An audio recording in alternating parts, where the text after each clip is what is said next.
today is International Men's Day. And before you start thinking, well, wait a second, isn't every day kind of International Men's Day, right? Ruling the world and all that? It is not in that kind of regards. It is International Men's Day because it's focused on men actually not being the typical macho idiots that we have been known to be throughout history, and that we should actually kind of get in touch with our own feelings. But not only that, but not to be afraid to share our feelings, or when we're struggling, when we're having a hard time. Uh, I'm sure most people don't realize this. In fact, I didn't realize this, that the number one cause of death, the biggest cause of death in men under 50 years old, is suicide. That is a frightening stat. That is not a fact that I enjoy finding out about. But just want to say it's International Men's Day, so guys out there, be good to yourselves, right? And don't be good to yourselves at the expense of somebody else, all right? Anyway, welcome to the new hour for the Daily Dope, because it's in the air.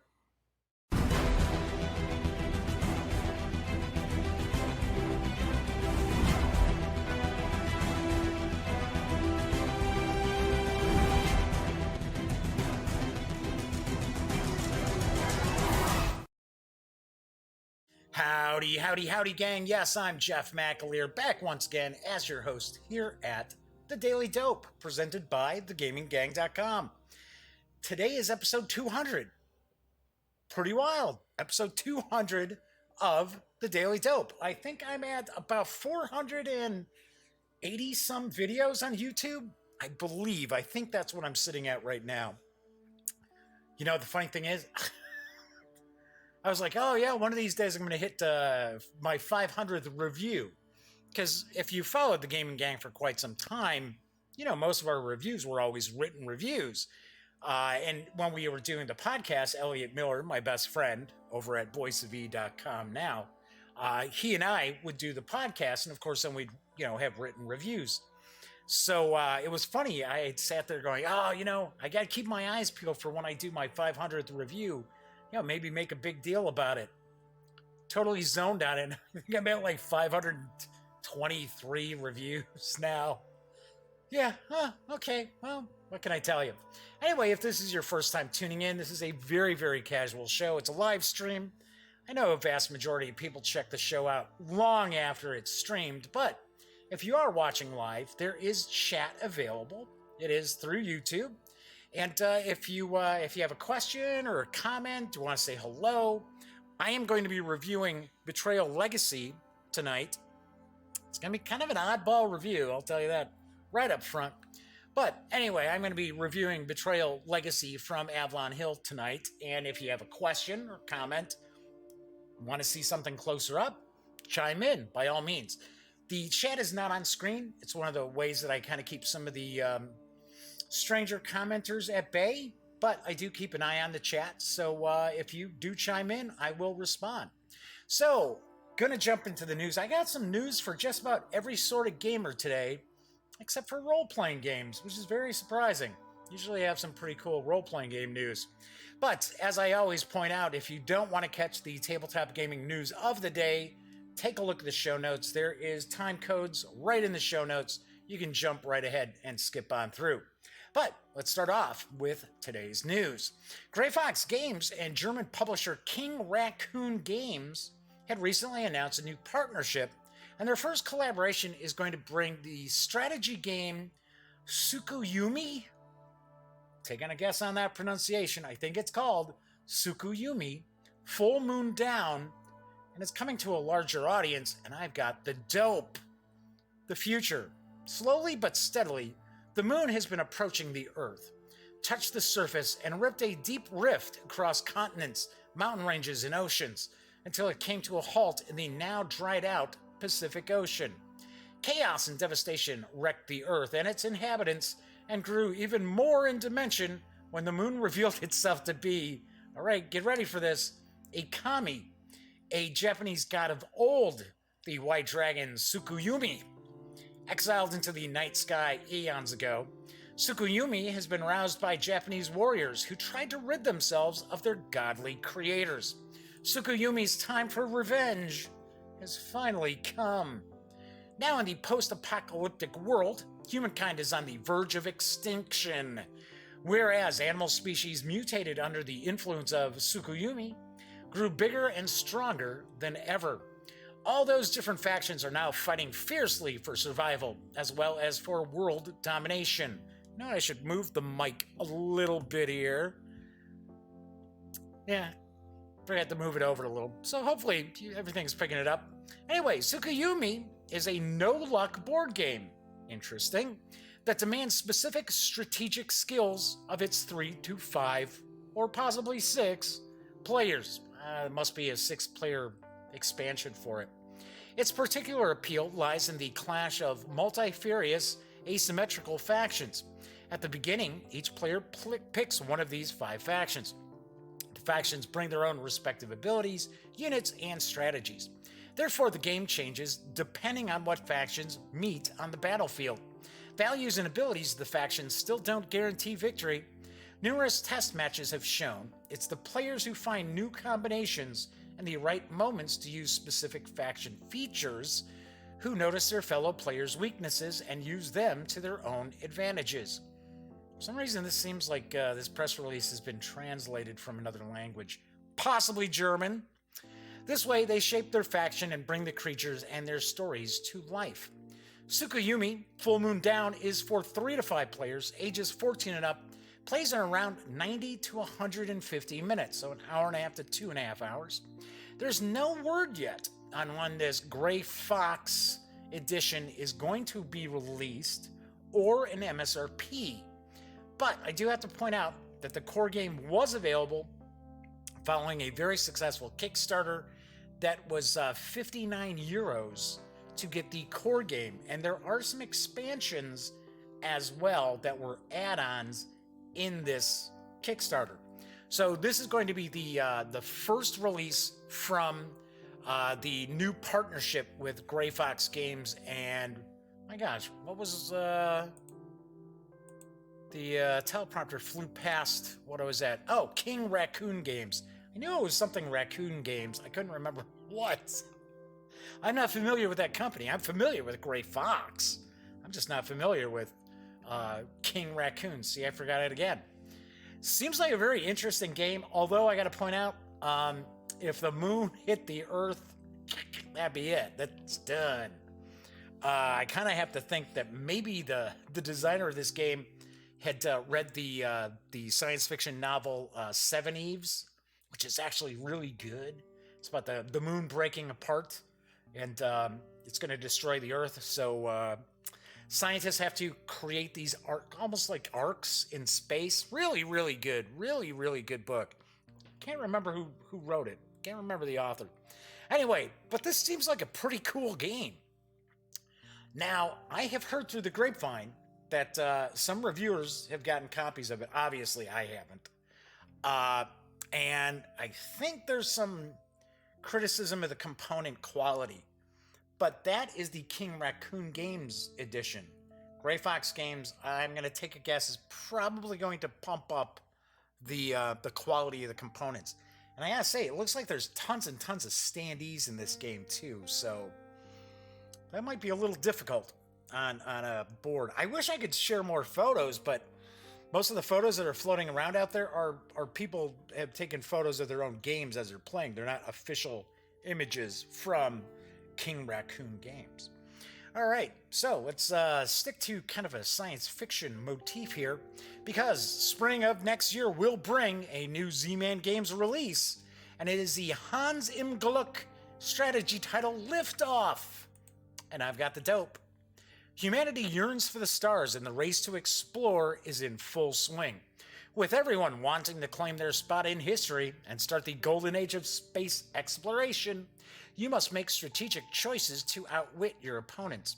Compete against other agencies to hire the best specialists, expand your research, upgrade your rocket, and complete missions in this retro resource management game. Humanity yearns for the stars, and the race to explore is in full swing. How come, wait a second, I've got that twice? That's weird. The unexplored cosmos awaits you in liftoff. Build your space agency and compete to claim the most glorious milestones of space travel. New research has refined techniques to send astronauts into space. Specialists in the field will give your agency the edge. Bring a lead researcher or astronaut commander on board and prepare for launch. With the skills and technology to reach space finally within humanity's grasp, there are many different possibilities to explore. Send up the first satellites, mine minerals from asteroids, build an orbital trading post, or land on a new planet. Select your missions carefully. A more complex mission will have a bigger payoff for your agency, but will require more work. To prepare for your missions, you'll need to develop technologies, life support, oxygen, energy, and fuel. You'll also need to carefully manage your agency's funds to upgrade your rocket to carry larger loads and fly more efficiently with rocket boosters. An upgraded rocket will be better suited to tackle the more ambitious missions. Plan ahead and your agency will win the race to the stars. Liftoff is for 2 to 4 players, ages 12 and up, plays in around 60 to 90 minutes, and will carry an MSRP of $59.95 when it arrives next spring. So I did want to make sure that I did share an image that shows kind of the table layout, because when I first saw this, and I am not familiar with the Hans im Glück edition of Liftoff, I saw just that second image that's showing the art style's got a real sort of Fallout Pip-Boy vibe to it. But I only saw there were 2 images on the Z-Man Games website, and I was thinking, $60 for that? So I did happen to find another image that does show the table layout of the game, and I'm like, oh, okay, that's better. Because I was like, $60 for what I'm seeing? I don't know about that. But I gotta say, I have always had a very, very soft spot for like space race games, and this goes all the way back to the old PC game Buzz Aldrin's Race into Space, where it was the U.S. and the Soviet Union, you know, trying to one-up each other. I almost said themselves. No, it's one-up each other as far as getting to the moon, and I used to love that game. I used to play the hell out of that game, and it was very cool because you could have, you know, disasters. You could have astronauts or cosmonauts perish. It was not an easy game for certain. So this could be very interesting, pretty cool. Do want to mention miniature gamers out there who either dig Warlord Games' new Test of Honor skirmish level samurai game, or really any Shogun era miniature game. You're going to want to take a look at the pre-order for the 7 Ronin box set. And I've got the dope, and more importantly, I've got some images. Not a ton of news, but the characters represented in this box are designed to be used together in games of Test of Honor, and if commanded well, they form a powerful force. However, they are armed only with swords, and so can be vulnerable to bow fire and muskets. For a particularly characterful battle, characterful? That doesn't seem to... Hey, what in the world? Why is that popping up there? I thought I had all these images set up right. Get out of there. I like Cobalt Press, but you're not supposed to be floating up there right now. Characterful doesn't seem like a word. Anyway, for a particularly characterful battle, we recommend you use only the skill cards in this box to form your fate deck. In Test of Honor, your force is based around a single samurai hero, a young noble from one of the most powerful Japanese clans. This warrior will be your most accomplished swordsman, capable of cutting down multiple opponents, all the while learning and utilizing new skills, or perhaps being tempted by the path of dishonor. This new box of 7 miniatures can also contain 18 gaming cards for Test of Honor, and it also carries bases as well for the miniatures. This does carry an MSRP of $56. So the reason why I wanted to share this, okay, so number one, I really like Warlord Games miniatures. They are very, very nicely done, really good sculpts. I wish I could get a close look at their Doctor Who stuff. I should touch base with Mike, which I haven't actually talked to Mike in a few years over at Warlord. He was running the U.S. Kind of like I don't want to say like storeroom or like maybe I guess we'll say warehouse for Warlord Games, which was actually right outside of Phoenix, Arizona, when I was living out in Mesa, Arizona. So I really want to see those Doctor Who minis. But the reason why I wanted to share this is these miniatures are based on the Seven Samurai from the Kurosawa movie. And these look awesome. I mean, they really look excellent. So I was saying, if you're a fan of Test of Honor, which I don't think is a complete game yet, because I see that there are some PDF rules out there, which, strangely enough, Warlord Games is charging $5 for the English version of the PDFs, or PDF, I should say, and the foreign language, well, at least foreign to me language, PDFs are free. I thought that was kind of strange. So it's like, oh, if you want it in French, well, it's free. Oh, you want it in English? That'll be $5. But these look sweet. These look really, really nice. And I think it looks like Test of Honor is going to be a very kind of role-playing game-ish skirmish system. So check it out. By all means, check it out over at Warlord Games. All right, and my final news piece is for the wargamers out there, because Battlespace Games has a second edition of their hypothetical 1950s World War III game, Red Menace. And here's the dope. Red Menace is a solitaire war game pitting the, come on you, there we go, the strategic nuclear and defensive forces of the United States, Canada, and the United Kingdom against those of the Soviet Union and its client state, Cuba, in 1959. The game focuses primarily on the role of strategic bombers, but other types of supporting aircraft, such as interceptors, airborne early warning, and aerial refueling tankers, are also represented. The player takes control of the United States, Canada, and the UK. Decisions for the Soviet units are made by the game system using random events and dice. The term Red Menace was used during the Cold War by the US because it was believed that thousands of Soviet bombers could be unleashed at a moment's notice. No, that's not where Red Menace came from, but okay. Moving right along. This turned out not to be true. Well, that's not true that's why they called it the Red Menace, but the Soviets had several hundred bombers at best, and many had significant range limitations. Oh yes, and we won't even get into the intercontinental ballistic missiles that the CIA swore the Soviets had way more than we did, and they had, at one point, like 4. Anyway, the game is not meant to be an accurate simulation of the actual capabilities of the strategic forces involved, but rather reflects what the governments and citizens of the US, Canada, and the UK believed could happen. Red Menace is for one player, aged 12 and up, plays around 60 to 90 minutes, and carries an MSRP of $49.99. Cool! Seems kind of cool. Looks pretty interesting. One of the images I'm sharing might be from the first edition. There's the one that I'm sharing that's got like all of the components kind of laid out. That is the brand new edition. But I was looking for something that gave you a little closer look at kind of the map. So I think that might be from the first edition. Got to point out, I am not familiar with Battlespace Games. They have, I want to say they've got 3 game titles out there. So, sweet.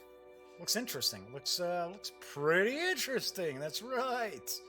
Okay, so that's it for the news today.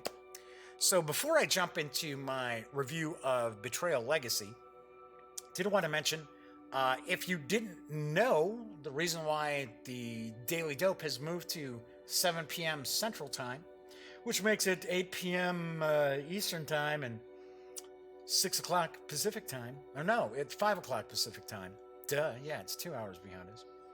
It's because I had to start my cardiovascular rehab today, which really didn't do a whole lot today. But on Wednesday, I will kind of get like more into what the routine's going to be, and I'm going to be doing that 3 days of the week. So Monday, Wednesday, and Friday, and it's right at the time I would normally do the show in the afternoons. So I'm like, okay, looks like I'm gonna have to move the show. Didn't want to do it like first thing in the morning because that'd be kind of weird, right? So I decided, okay, well, what's a halfway decent time where it's not, not too late, it's not too early. So I decided on 7 o'clock Central Standard Time. So I do want to point out now tonight it's kind of quiet. That is not probably going to be the case because I am not going to make people not watch TV because the Duct Tape Studios is right below the living room where the TV's at. So don't be shocked if you hear background noise and things like that, both tonight or on future episodes.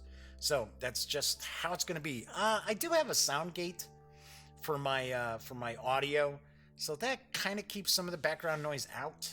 In fact, I'm down here. I mean, obviously enough, it's the basement, right? That's what the Duct Tape Studios are, right? It's the basement. When the heater goes on, it's the furnace. It's really loud, but the noise gate actually cuts that out. I don't believe I've ever actually heard the furnace going off when I check a video after it's done. So anyways, also want to double check. We were having some issues with some dropped frames last week. Couple of days. I am not showing any drop frames right now, so we should be seeing the stream should be all right.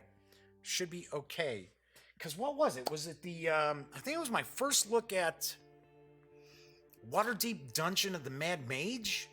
That it's like you got the opening, right? In the opening, I usually try to only have the opening go for like maybe 10 seconds at most. So it's the opening, and all of a sudden it's like me in the intro in the cold open with like half of a sentence already out of my mouth. It's like, what the hell's going on? Thankfully, the first look video, all that stuff's fine.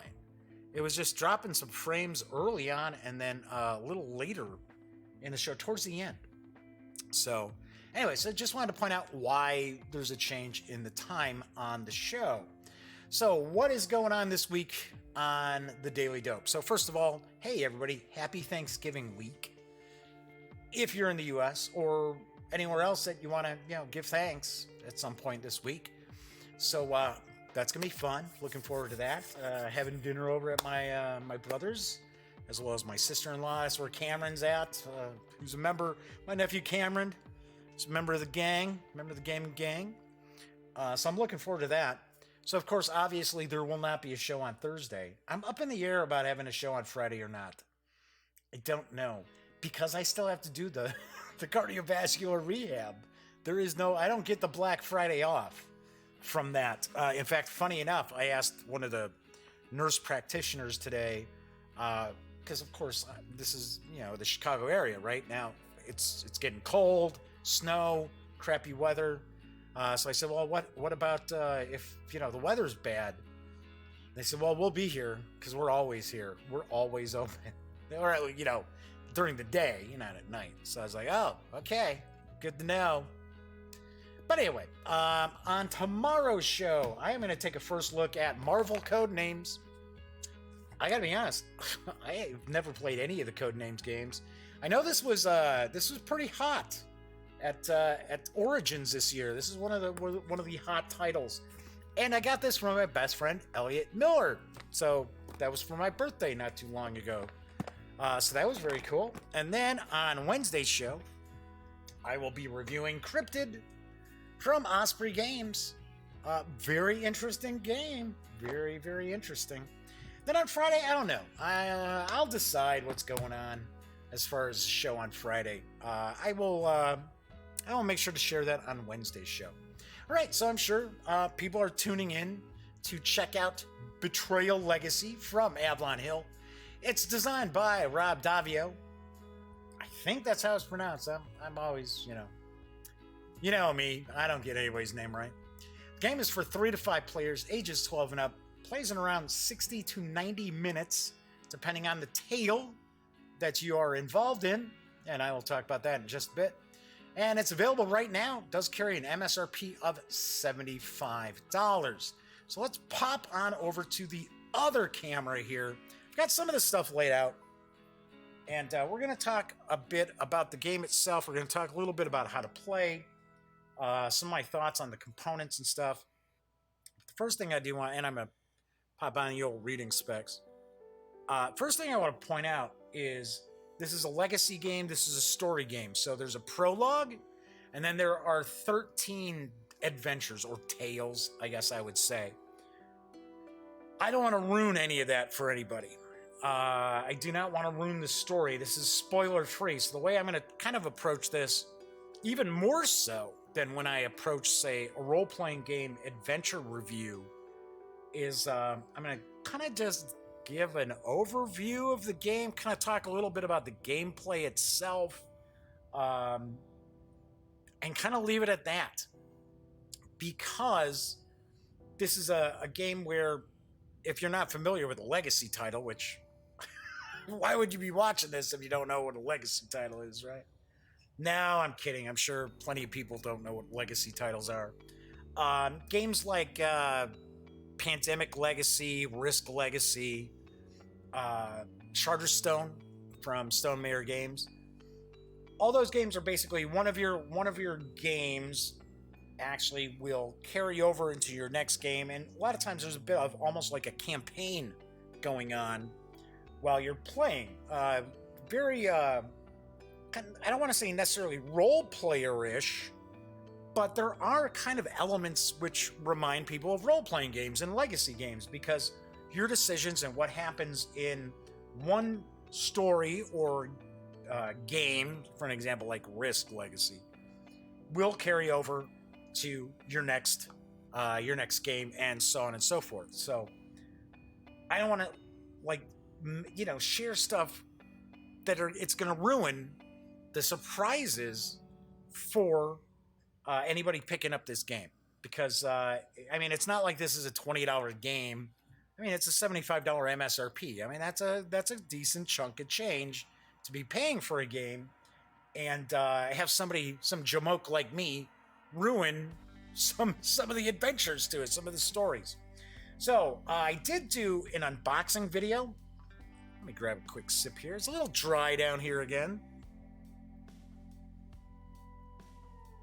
Of course, as winter sets in, and that tends to be pretty dry. At least here in the Duct Tape Studios. The kitties are upstairs.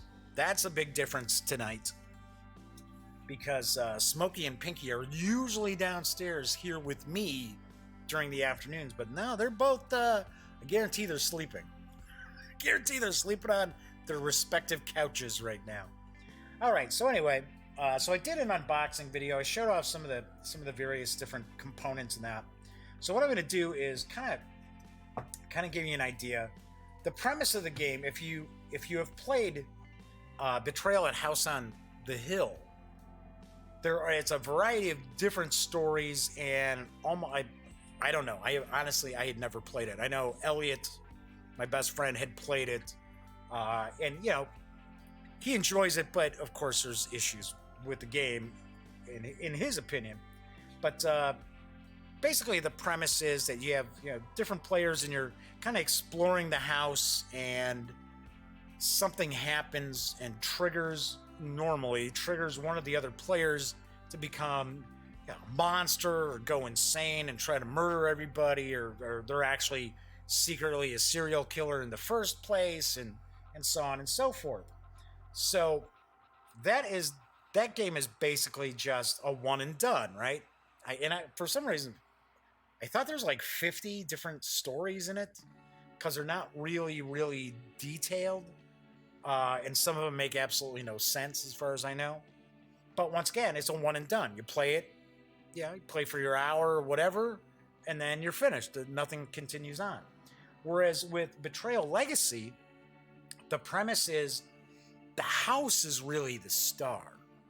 and it's almost got a vibe along the lines of The Haunting of Hill House, which is a famous Shirley Jackson book, fantastic book, as well as I want to say it was a 1963 movie. And of course, now Netflix has adapted that as a series, which I have not seen. I have not watched. My brother Greg said it's pretty good, although I don't think he watched all of it either. So the premise is that each of these different tales, there's a group of 5 families who have this connection with the house. And it's going to start in the year 1666. So pretty much in the period where there was a lot of hysteria over witches and things like that.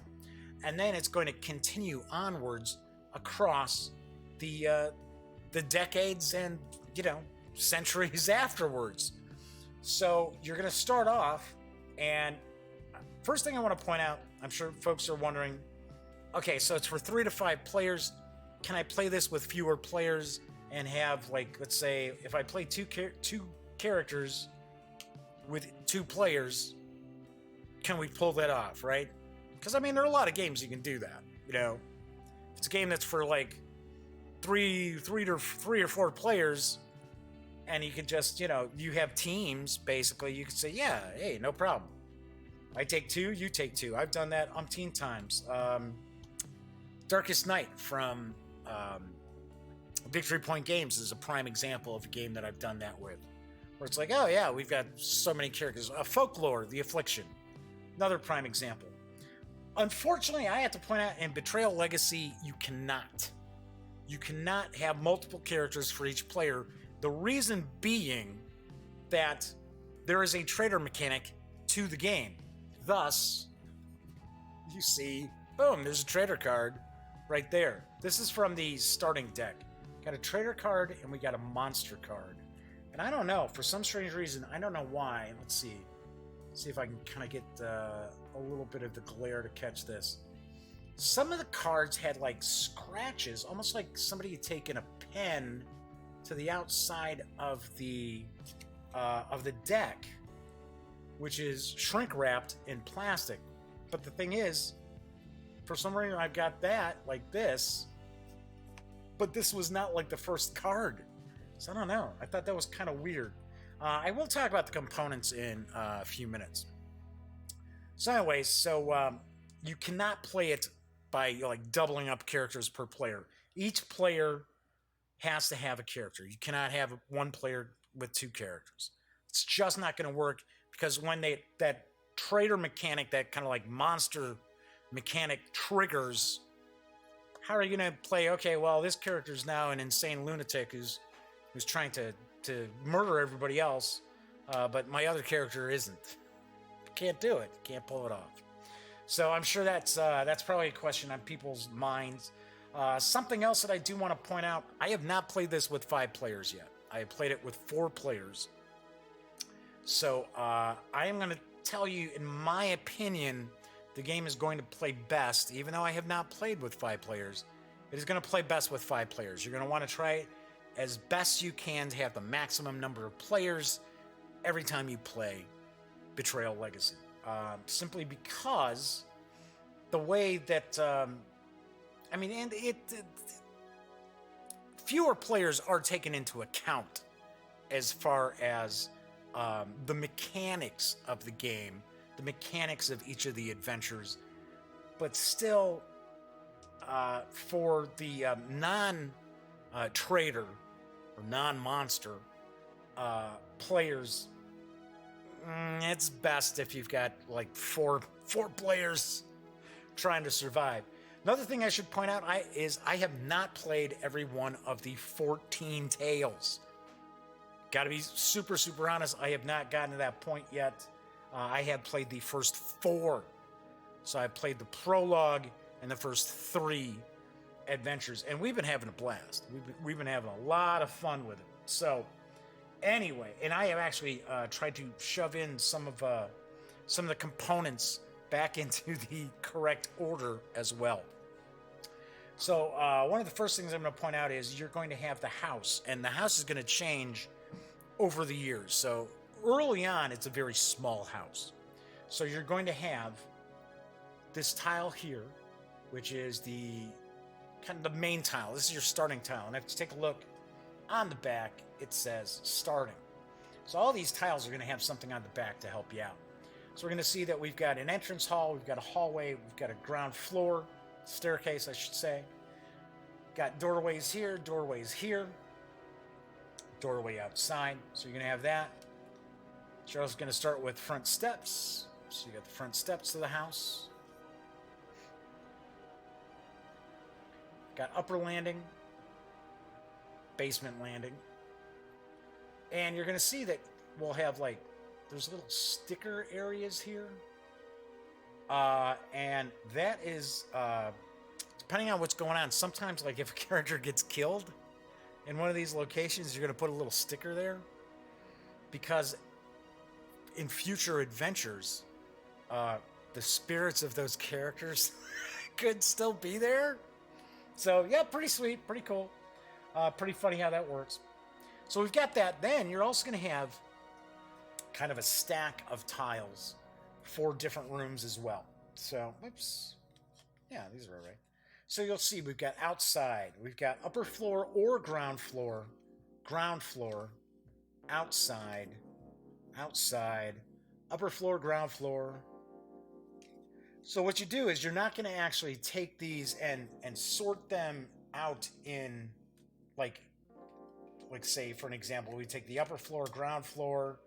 Oh, ground floor, maybe I'd put it, no. You're just going to put them all together, shuffle them up. So you're going to have all the various different tiles for the rooms to the house in one stack. So what'll happen is, so for an example, as your character's moving, let's say this character moves, they're just entering the house, the game has just begun, they're the first character and they've decided, okay, they're gonna explore the house. What they can do is they would say, oh, okay, I'm gonna go through this door here. And when you would go through the door, you're going to take one of the rooms that will match where they're at. So this is right now, this is on the ground floor. You'd flip it over and you're going to match up the doorways, right? So I would do something like this. Say, oh yeah, so this is an unfinished room. Or maybe I'll do it something like this. Oops, like that. Unfinished room. Normally what you're going to try to do is you're going to try to set up where the doors actually lead into the house, not outside. So for an example, so there'd be an unfinished room and then it's like, oh, so this tile has an icon on it. So you have to resolve the various different icons. Now you're going to have a starting deck here. And the game itself has all these various different decks that are already pre-sorted. So you do not want to shuffle many of the decks, right? So we got a purgatory deck. We've got an event deck, or we call it the legacy deck. So these you're just going to leave. If anybody out there has played some of these escape room games that are basically decks of cards that you can get where the deck is already like pre-sorted for you to play the game, you just simply reveal one card after another. That's exactly how this is laid out as well, except for the starting deck. So with the starting deck here, it says take these cards and sort them out, right? So we've got items, and we've got events, and you can also have omen cards, which are in the purgatory deck. So we've got these events, we've got these items. So these are the two kinds of cards that you're going to start off with in the first game, in the prologue game. So when you go into a room, if it has an icon like that, you're going to actually take an item card. And once again, you're going to look at the item card. It's going to say, okay, so where is this? Okay, ground floor. Yep, we're on the ground floor. That's perfect. And I'm going to zoom in a little bit. Zoom in a little bit so we can get a better look at these house tiles. Because I really dig the artwork. I really like the artwork on the tiles and that. And one of the things that they've tried to do, except as you go further on into the game, you are going to see that the style of the rooms is going to change a little bit. but what the art team tried to do is tried to create rooms that did not look like a specific era. That it could be, well, this could possibly be like an old house even today. Whereas, that could also be an old house or a house that was fairly new in the 1700s, right? So that's one of the things that I thought was kind of cool, how they put together the game itself with the art style. So anyway, say for an example, we have the character here in the entrance hall. Now one of their actions, let's move this down so we can see, would be go into the unfinished room. So you would be drawing an item. Some of these items are what they call heirloom items. So once you find the item, your character has to decide, okay, right then and there, they have to decide, is this going to be an heirloom item for my family or not? And if it is, then you actually get to take a sticker from your family crest and put it on the item. Now, that doesn't mean that your family is going to keep this item for all of history. It basically means that in future tales, if your family character finds the item again, you may get some special ability, special effect from it as well. So there are various different items. Some are weapons, some are not. Some are books. All different stuff that you're gonna be able to utilize. Now, when your character is performing actions, one of their actions is to use an item. And to use an item, you're going to actually just turn it. You've used it. You only get to use it once. And then you have to wait until the next turn to flip it back. Think of it along the lines of Magic the Gathering and tapping your cards, right? So each of the players is going to get one of these cards here. This is one that we hadn't used. This is for their family. So you're going to start off, the prologue starts in 1666. So you're going to write down the first name of that character, how old they are, and then after the game, you're going to write down, well, what happened to them? What was their fate? Were they the traitor? And did they die? Did they die during the adventure? And it doesn't really necessarily serve any sort of purpose except to kind of just flesh out, like a family history that you have with the house. Now, on this side here, anyone who's played Betrayal at House on the Hill is already going to be familiar with the various different attributes, I guess we'll say. We've got two that are intellect. So we've got knowledge and sanity, and then we've got two that are physical, and we've got might and speed. So if you see the number in green, that is the starting level for that character. Weirdly enough, each family, you're always going to have this. Now, different families start off with different levels. So you may have some characters that start off with higher knowledge, but lower sanity, or higher might, lower speed, or vice versa. So the families are all different. But when you see it in green, you're going to mark those with these clips. And it's kind of funny because these clips almost look a little bit like coffins. So, although I have to admit, I was kind of surprised that, now, I mean, this is fine. I mean, I have no real issue with this, except for these clips are eventually going to dig into the cardboard here. In fact, you can see now, I just told you that we hadn't used this one. Let's see if I can there we go. Get a little glare on it. So you see this clip has already kind of dinged the cardboard of this tracker here. I would have liked to have seen Avalon Hill go in the direction of the WizKids. And it's not an expansion, it's just an add-on where you had the characters and they have a dial. It's a dial, so you're actually dialing your numbers. So, because I can tell you right now, after a certain amount of play, these are going to get kind of dinged up. And that's kind of unfortunate. Even though, I mean, we're talking really, really nice stock on these. Well, I mean, it's not like bored, but not too bad. But so anyway, so you're going to have that. So you got a knowledge of 4, you got sanity 5, you got speed 4, we got might 3. So many times you're going to be rolling dice, and we've got a set of 8 dice.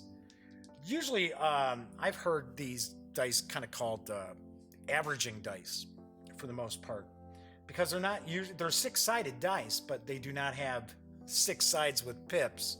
So you've got 2 sides that have 2 pips, you got 2 sides that have 1 pip, and then you have 2 sides that have nothing. So it's not even like a 1 to 3 die. It's 1 or 2 on these dice. And a lot of times you're rolling dice that correspond with your abilities here. So for an example, like if you're fighting and you don't have a weapon, you're just fighting hand to hand, you're going to roll 3 dice for your might. So for an example, that would just be 2. A lot of times somebody's attacking you, you're going to defend yourself. So you're going to utilize these dice again. And what you're trying to do is you're trying to equal or better your attacker, whatever they roll. That's actually a pretty good roll. I do want to point out, I mentioned this when I did the unboxing, is that when we played the first full adventure, because Elliot and I both went down to the Red Lion pub in Chicago. We were invited by Wizards of the Coast to go down there to have dinner and play some Betrayal Legacy with Rob and some of the other folks over at Wizards of the Coast. We got to see Shelley Mazanoble again. I hadn't seen Shelley in 3 years, maybe 4 years. I hadn't talked to her, and it was funny because she recognized Elliot and I. Because when Elliot was with the gaming gang, we interviewed her a couple of times at Gen Con. Very cool. I always like talking to Shelley. But anyway, so we had an opportunity to go and play the prologue as well as the first adventure, and I was the traitor. I was the bad guy in the first adventure, not the prologue, but the first adventure, and I was able to all the other characters. And I mean, I was rolling crazy dice. I mean, I was rolling 6 dice and getting scores of 8, 10. So it was pretty wild. So another card that we get are events. So some of the tiles will have an icon for an event. Let's pull one out here. Here we go. With the hearth, right? So the hearth shows, bingo, right there. We're showing an event icon. And there could be multiple icons on these tiles, on these rooms. So what you're going to do is, now it's okay to shuffle these up. It's all right to shuffle these cards up. So what you're going to do is you're going to draw the event, and once again you're going to base it on where's the location, right? So this is upper floor, ground floor. So let's say it's outside, because you can have outside stuff. You would actually go, or even the basement, I should say. We got the basement too. If this card didn't qualify for us to be able to take it, I'll say, let's do this, for an example, right? So let's say we're on the first floor, we get the hearth. Okay, well, this event card up top says outside. Well, we can't use that, so what we're going to do is we're going to bury it. We don't discard it, we bury it. So we just put it underneath the deck. And this is what you're going to do at any point in time when you're doing tiles, if you're doing items, if you're doing events. You're going to be looking for, okay, well, what corresponds with where I'm at? Let's say maybe I was in the basement. Well, outside didn't work. Upper floor, ground floor didn't work. Boom, basement or outside. Oh, well, then I would reveal that event and it would tell me what's going on. Now we also have the legacy deck. So the legacy deck here is, we're kind of your rules and everything are almost in this deck. So you got rule books here. Well, you have a rule book. So we got a rule book here, and you actually put stickers in the rule book and stuff like that. The rule book really doesn't go into tons of detail, because most of the time, you're going to be able to play right from this deck of cards here. So you're going to be able to actually learn as you go with the game itself. So you've got the Legacy deck. Then you got this big Purgatory deck. So you got the Purgatory deck here. See, once again, I've got like this kind of scratch on the card. I mean, it's not a huge deal, but it's sort of like, what happened to these cards in the box? There's also a second Legacy deck. So this is just the first one. This is the first half. There's another Legacy deck that's about the same size here. So we've got the deck. So we've got the rules. Then we got the Bleak Journal. So sometimes you'll be told to read from one of these books. So you've got the Bleak Journal here. Just kind of flip through real quick. So this is almost like create your own adventure sort of thing, right? It'll tell you, okay, well, read paragraph, whatever number. We got Secrets of Survival, which is for the non-traders. This is for the characters who are trying to survive, right? That's why it's Secrets of Survival. So sometimes it'll be like, oh, okay, well, read this section from whatever adventure, right? It'll say, okay, find whatever the title of the adventure is, or whatever the title is. You're going to find it in here, and the survivors are going to read that. So whoever ends up being the trader, obviously enough, is going to look at the trader's tome. So to give you an example, when I was the trader in the game we played at the Red Lion Inn, I had to read from the trader tome here to tell me, okay, what had happened to my character, what was going on, and how they had changed. And of course, now they're going to try to go kill everybody. Whereas everybody else was reading from this, and it was telling them about how they could try to stop me. What were some of the things that they could do? So the cool thing with Betrayal Legacy is you don't have to sit and read through an entire rule book. In fact, it's funny. This back section here is actually folded in because it's talking about the rules of the game once you've finished all the adventures. Because once you've played all the adventures, you have a standalone game. You have a standalone game that's going to be unique because everybody's going to play the game a little bit differently. They're going to have different families and different heirlooms and stuff like that. But once you complete all 14 of those adventures, you will have a completed game that you can replay. So this is not a game where it's like, oh, well, we got to the end of the game and we finished up our mission, and now it's like, or you have to go purchase a kind of like a reset pack with new stickers and cards and stuff like that. So that's one of the nice things about this as well. So effectively, what the characters are going to do is they're going to go around and they're going to take turns. And they can move as far as their movement is on their card, their speed. So the speed means they can move 4. Then you've got action. So you can go and you can move. You can stop to search. You can obviously, once the haunt starts, you can attack. But all this is right here on the card here. So it says, okay, so you can give, you can drop, you can take, you can pick up, and you can attack after the haunt starts. So you roll your might for attacking and defending. So what'll happen is the characters are going to be kind of moving around the house, and you're not always just, even though at some point something's going to trigger that most of the players are going to be trying to survive.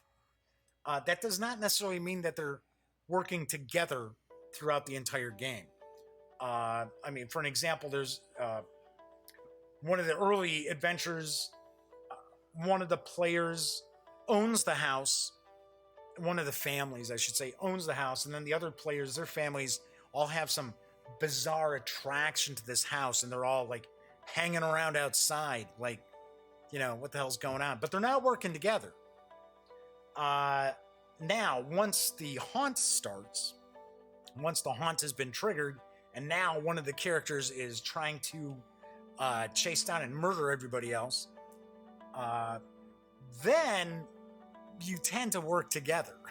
So, not always, but you tend to try to work together because it's going to be easier for you to survive if everybody's working together as a team. So, and of course, in your survivors book, The Secrets of Survival, it will tell you the different things you may have available to you and how many actions that'll cost you and things like that. So for an example, I'm going to cheat and show off one of the legacy cards. The first legacy card, this is for the prologue adventure, just to kind of give you an idea. So here we get a prologue. I'm not going to leave it up here long for people to read it, but it's going to say, oh, okay, so this is kind of what's going on with this story to open up. Then, if you notice, on the top of this first card, it says pause, start play. When the first omen tile is discovered, which is another icon, turn this card over and read it. It says read it out loud. Remember, there are no omen cards yet. You haven't missed anything.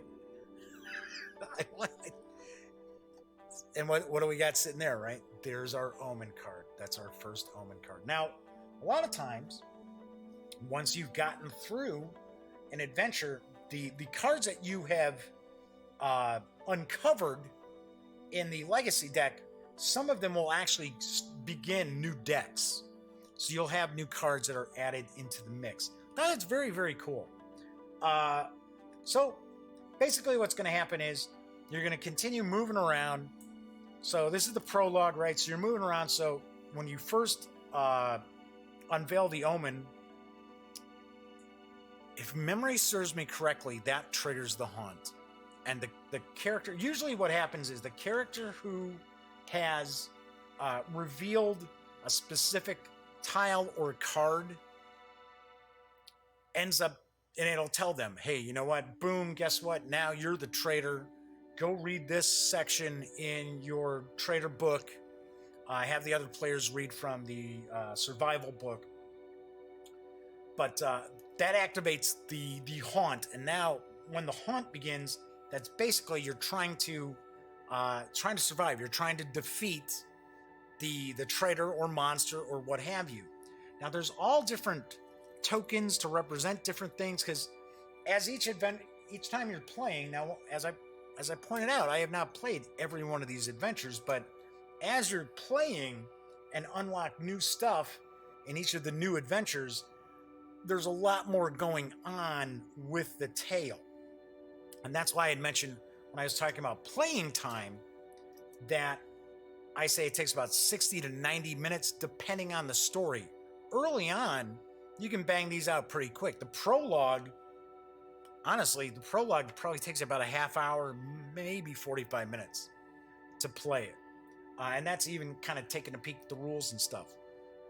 Now, later on, after you've started to unlock stuff, you've started to unlock more rooms that are going to be added to the mix, which is cool because if you think about it, as years go on, a house usually would have additions built onto it and so on and so forth. So, but you'll find that the playtime will kind of extend a bit because you're going to have more cards that you're going through. There's more things going on, whereas in the first couple of tales, you kind of get going pretty quick. Whereas later on, there's more cooking, there's more going on. So in essence, what you're trying to do is, once the haunt starts, you're either looking to try to survive or you're trying to knock off everybody else. There's a possibility maybe it's everybody for themselves, and you're trying to be the last person standing. That's a possibility too. Like I said, once the haunt starts, it doesn't necessarily mean you're always trying to cooperate against the traitor. There's different things that happen. Hey, there may not even be a traitor. It might be a monster. Don't know. So, basically what you'll do is you'll play until really either the other characters have survived and defeated the traitor or monster, or the traitor has won by dispatching all the other characters. that's it. That's pretty much how it works. So, as far as the game itself, as far as the components, I like the components. I think the cards are pretty decent. They're not great. The card stock is a little flimsy, and as you could tell, I kept showing you. There's like kind of like impressions in some of the cards. Like I said, not a huge deal, but I thought it was kind of weird. It's like, but nobody's played this game yet. Why does it look like almost as if somebody had taken a pen and kind of, was writing on top of the card, writing something on top of the card. So I don't know. I have no idea. Tiles are pretty nice. They are a little slim, a little thinner than a lot of like a lot of tile laying game tiles would be, but not terrible, not horrible. There's a lot of them. There are a whole bunch of them. There's a big stack of tiles that you're eventually going to uncover as you go along. And of course, the legacy deck is going to tell you when you need to add stuff in to the mix. Some of these books will also tell you, okay, well now you're going to use these tokens here as obstacles or whatever, what have you. This will tell you all about that. Once again, as I pointed out, I wish these had kind of been like dials rather than these clips. One of the big complaints about the original Betrayal on House on the Hill was the clips that they used, which, trust me, this is way better, because I've seen the game, I just never played it. I've seen it up close because Elliot showed it to me. Those clips, it was basically like paper, and you were putting like little paper clips. I'm sure gamers out there know what I'm talking about. Some gamers do. So this is much nicer than that. I just wish it had been the dial. Granted, if that had been the case, then you wouldn't have had the various different actions as far as like a player aid there, and you wouldn't have the area on the back to add the names in that. But would it have been too tough to maybe do like a real thin cardstock of this and then do the tiles? So I'm a little disappointed with that. It's not, like I said, not terrible. It's not like, oh my gosh, I wouldn't buy this game now because it's like this. No, I just wish, because like I said, once again, it's a $75 game. The miniatures. The miniatures, I gotta be honest. I think the miniatures suck. I really do. Very, very soft detail. I mean, there's not even a wash on these to help bring out like facial detail or anything like that. Really, really cheap. Really, really cheap. And they're real soft plastic, so these are going to easily break. I'll tell you that right now. Be careful with these. These are easily going to break. I know they had miniatures in the original, which were pretty crappy. So I guess no big change there. I mean, like for an example, that's supposed to be a torch he's carrying. Looks like he's carrying like a yellow ice cream cone. And it's like the cone is the same color as his skin. Like I said, just really, really cheaply done as far as the minis. What I'd have rather seen, and it would have been cheaper for them to manufacture, would have been do some standees. Do some cool standees with some cool artwork and leave it at that. And for what you could have done, obviously production-wise, as far as 5 miniatures, you probably could have done 10, maybe even 15 different standees for the players to choose from. So for an example, if you're playing 5 players, these are your 5 characters to choose from. So somebody's going to play the little kid in like the night dressing, in the pajamas. Somebody's going to play it, or maybe they're a midget. Don't mean to say little person, I guess we'll say that. Wouldn't it be evil dwarf? And when I say evil dwarf, I mean it in like a fantasy context, not as far as a physical challenge that somebody's got. So anyway, yeah, I think the minis are a big fail. Big fail. See, look, I mean, I'm barely touching it, and it's already bending. So I'm telling you right now, these will snap off like nothing. Got a bunch of different tokens. Those are cool. because they're, same punch board as the tiles and everything. So you got a bunch of that.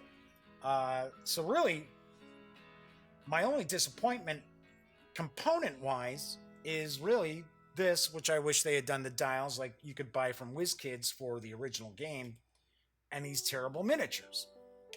Oh well.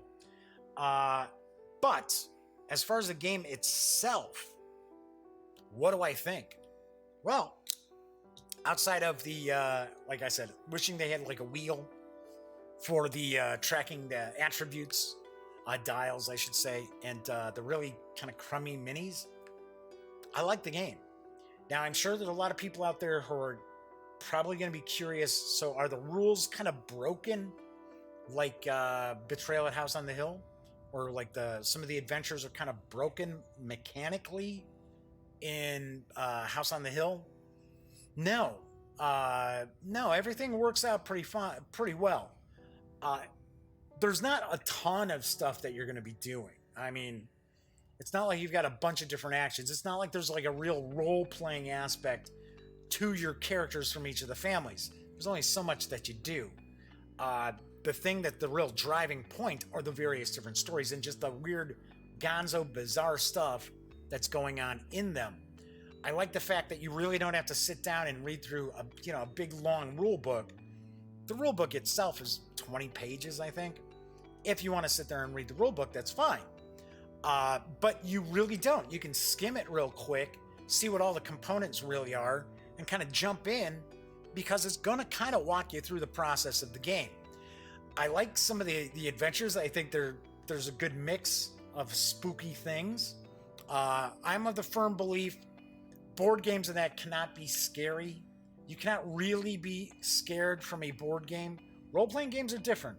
And Ellie and I have had this discussion on some past podcasts about board games being scary, and I swear, no, they can't.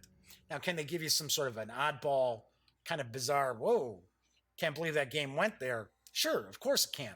But to be really scary? No. So I like the game mechanically. The tales do connect, at least from what we've played so far. This is one of these kind of games where don't overthink the story, is how I kind of look at it. You look at the story as if it were you're going to the drive-in on a summer afternoon and you're catching a double feature of kind of schlocky horror movies, kind of like, B or B plus horror movies. That's how you want to look at the game. You don't want to look at the game as being sort of like, well, I don't understand. Like I was saying, it starts off in 1666. If memory serves me right, 1660, because I guess the whole premise is, well, it's supposed to start off like in the heart of, like Salem witch trials, but that's really not the period that there was like that mania in America. I could have swore thought it's after that. I don't know. I didn't look it up, but I'm pretty sure it's not. But like as far as the stories connecting and things like that, don't expect them to all make a whole lot of sense. Like for an example, I had pointed out that there's one of the tales that begins where one family owns the house and the other characters from the other families are just sort of like, hanging around the house because they have an infatuation with it and stuff. I mean, it's kind of like, okay, it's a little weird. Doesn't make a whole hell of a lot of sense, but that doesn't mean it's bad. I mean, it's like I said, just kind of look at the adventures in sort of a schlocky horror movie way, and you will definitely enjoy the game. We've had a blast. We've had a blast with it. The kids, I shouldn't say kids, the gang, Cameron and his friends have all gotten a big kick out of it. They especially like the fact that, 1 minute they're kind of exploring some like haunted house, and the next minute it's like, yeah, one of them gets to go play, now they're like Jason, right? They're like Jason, try to hunt everybody down and kill them. So they get a big kick out of that. Now, I know the game is for ages 12 and up. All depends, depends on, your kids better than I do. I always say that. I don't know. some of the stuff might be a little gruesome for 12-year-olds, but then again, some parents let their 8-year-olds watch The Walking Dead. So there you have it. It's really, you understand what's going to like bother your children way better than anybody else does.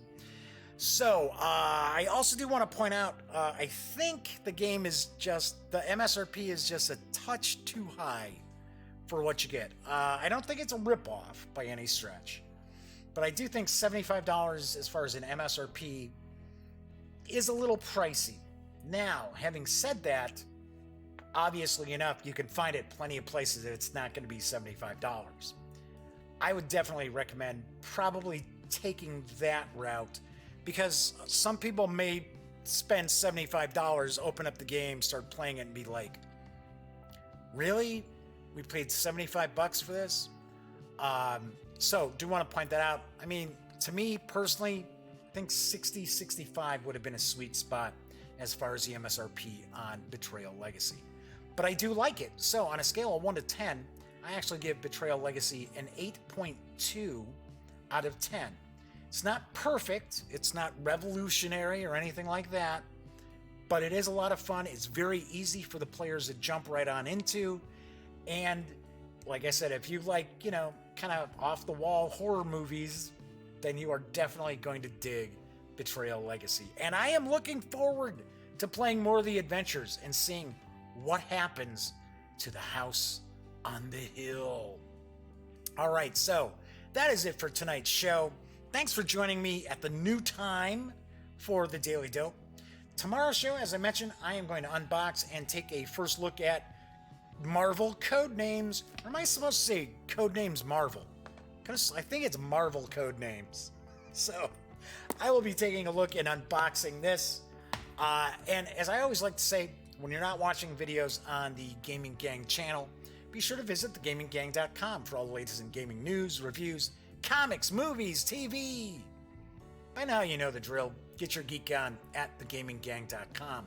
Once again, I'm Jeff McAleer. Enjoy your Monday. I will be back tomorrow. And until then, as always, thank you very much for joining me.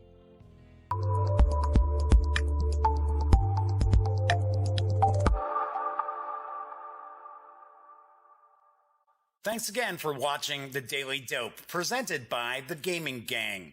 If you like this episode, be sure to give it a quick thumbs up. And if you dig the channel, please subscribe.